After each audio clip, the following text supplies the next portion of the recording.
Baik, Assalamualaikum warahmatullahi wabarakatuh. Perkenalkan, saya Elsa Febrianti Syarif, Angkatan 2021, Teknik Kimia, Fakultas Teknologi Industri, Universitas Muslim Indonesia. Kali ini saya akan menjelaskan tentang struktur organisasi dalam industri. Apa sih struktur organisasi tersebut? Struktur organisasi adalah sistem yang digunakan untuk mendefinisikan hierarki dalam sebuah organisasi dengan tujuan menetapkan cara sebuah organisasi dapat beroperasi dan membantu organisasi tersebut dalam mencapai tujuan yang telah ditetapkan di masa depan. Adapun pentingnya struktur organisasi, yang pertama, menjelaskan kejelasan tanggung jawab masing-masing pekerja dalam suatu industri. Yang kedua, menjelaskan kedudukan dan koordinasi masing-masing penyusun perusahaan. Dan yang ketiga, mengetahui jalur hubungan kerja antara masing-masing hierarki. Adapun contoh struktur organisasi dalam industri, dapat kita lihat kedudukan yang tertinggi terdapat pemegang saham, membawahi dewan komisaris, kemudian ada direktur utama yang dibantu oleh sekretaris dan dewan internal audit.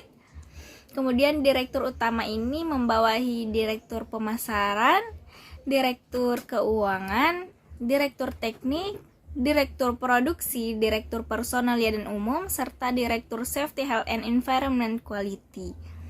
Direktur pemasaran membawahi manajer pemasaran, direktur keuangan membawahi manajer keuangan, direktur teknik membawahi manajer operasi, manajer maintenance, manajer teknikal, serta manajer logistik.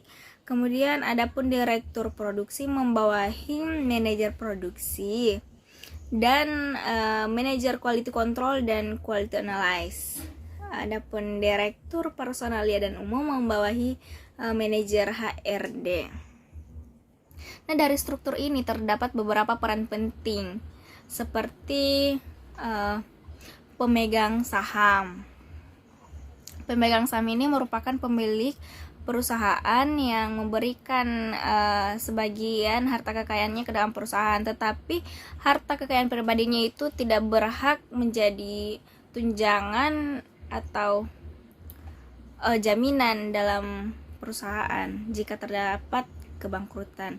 Tugas dan wewenangnya itu mengangkat dan memberhentikan dewan komisaris dan dewan direksi, serta mengesahkan hasil usaha neraca untung rugi tahunan. Kemudian ada dewan komisaris, merupakan badan kekuasaan tertinggi dalam perusahaan yang diangkat dalam ketentuan perjanjian RUPS oleh pemegang saham.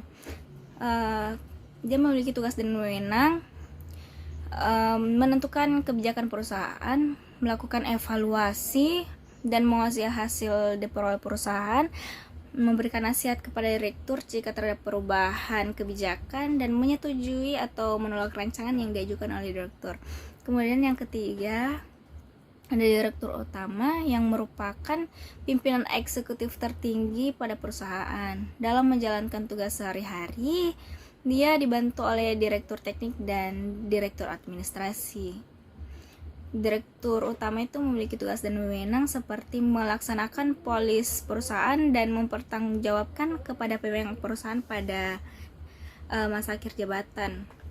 Yang kedua, menjaga stabilan organisasi perusahaan dan menjaga hubungan yang baik antar sesama pekerja, pimpinan, pemilik saham, dan karyawan lainnya.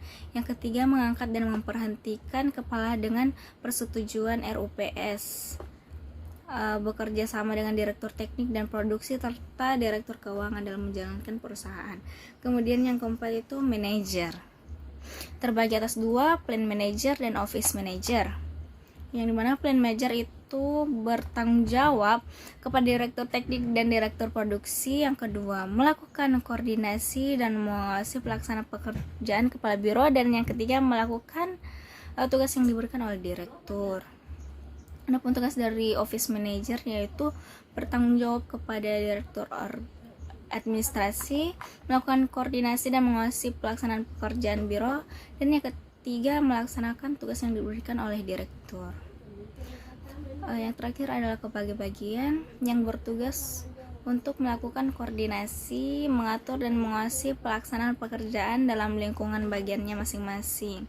Itulah tugas dari kepala bagian, yang terdiri dari kepala bagian produksi, kepala bagian pemasaran, kepala bagian teknik, R&D, kepala umum atau bagian umum, serta kepala bagian keuangan. Itulah tadi struktur organisasi yang dapat saya jelaskan.